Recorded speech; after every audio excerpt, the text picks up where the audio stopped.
Your dad, okay, Yes. has been called the second coming of Hitler and Jesus. So now, as a public figure, I've experienced this in some small infinitesimal way. People will come up to you and be like, "Oh, you saved my life," and you're thinking like, "I've never even met you before. I don't know your name. I can't take credit for this." And then you'll see somebody say, "I can't wait for you to be the next," referring to some of the horrible things that have happened to Charlie Kirk. Yeah.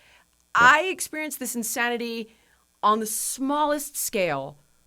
What does it feel like for you and your family? And Mhm. honestly, who are the Trumps in that continuum of Jesus to Hitler? Who are the Trumps? Well, I mean, I probably wouldn't be a Trump if I didn't at least slide closer to the Jesus side, right? I mean, uh, no, listen, it's hard, and you've experienced that. And I imagine you also experienced the downside of that one so much more when you simply called out a couple things that would have otherwise been common sense, right? Uh, when you're agnostic, you don't take a stance, and so many people don't for so long. But after a while, you start watching that, you're like, we actually have to say something about this one. So, it's not easy, but I mean, listen, I had, Democrats literally tried to throw me in jail. They called my father every name in the book. They tried taking away his businesses. They tried throwing him in jail. They created so much rhetoric that multiple people tried to kill him. That's not awesome. And it's hard sometimes because you get so used to functioning that way. It doesn't even affect you that much, but it does certainly affect you, like your response to something. My kids, they have a problem with something. I'm like, that's not a problem. Look at what we're dealing with over here. But to them, it's everything. They're little and they're young, and it certainly messes with you, a lot. I guess I got enough of the Trump gene that it's like, when I'm sort of backed in that corner, like my instinct is just to sort of fight, and so it's what I do, and I guess I've gotten comfortable with it. But it's definitely not, it's not fun. But it is also when those same people come up to you and be like, hey, because of you guys, you know, I'm building the wing to my store to expand, and you guys made that possible. And with the tax or whatever it may be, you see these guys, like grown men sometimes or women, coming up with literally tears in their eyes that they're going to get to experience their American dream.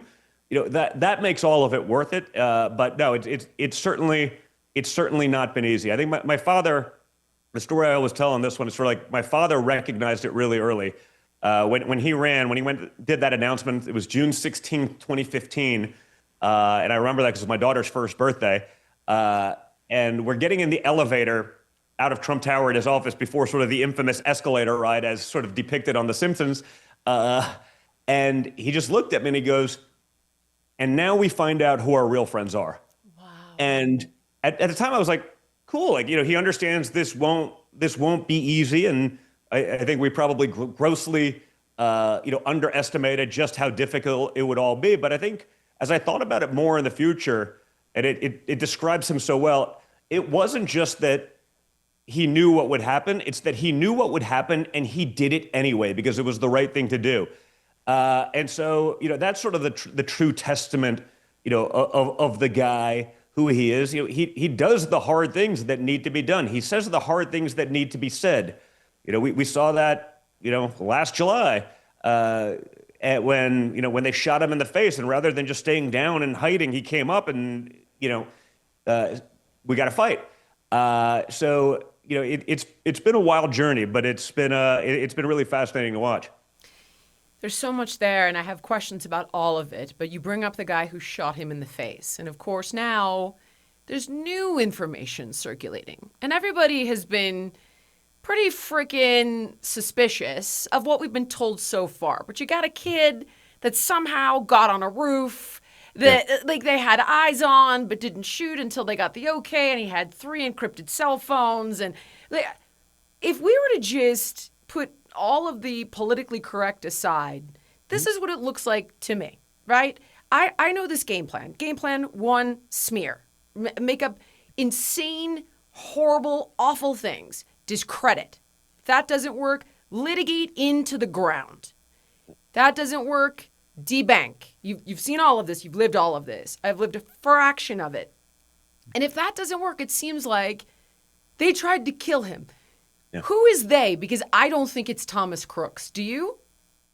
Well, Again, and I've gone down the rabbit hole on, a lot of conspiracy theories. I was the first, I got canceled for calling out COVID when they're like, of course it didn't come from the lab that studies the exact virus in question in the exact town that studies it. Like, I was like, of course it was. They're like, well, Don, you're not a virologist. I go, no, I'm just not retarded. Like, it's not that hard. Like, you don't have to be a virologist to know that it came from, exactly that place.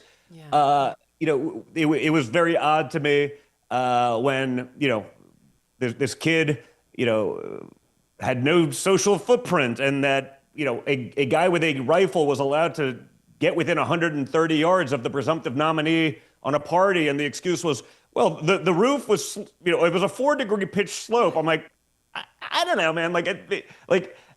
You don't have to be a rocket scientist to be like, the number one rule in all of these things, like, you never give up the high ground. So that seemed odd. I don't know. The problem I've seen, Jillian, and again, like I said, I've gone down the rabbit hole on most of these things, and at the same time, once you get into like some of the online bubble, it's like some of the theories just get so insane that you're like, well, maybe that's true, maybe it's not. And oftentimes, I'd say your crazy conspiracy theorist uncle has been far more right than any of the narrative that's been fed to you by the media. Yeah. I don't know enough about the details. I don't know what's real and what's not, what's being pushed and what's not. There is a lot of nonsense out there. All right, guys, if you like this clip and you want to watch the full episode, click here. And if you want more content like this, you can subscribe to the show by clicking here.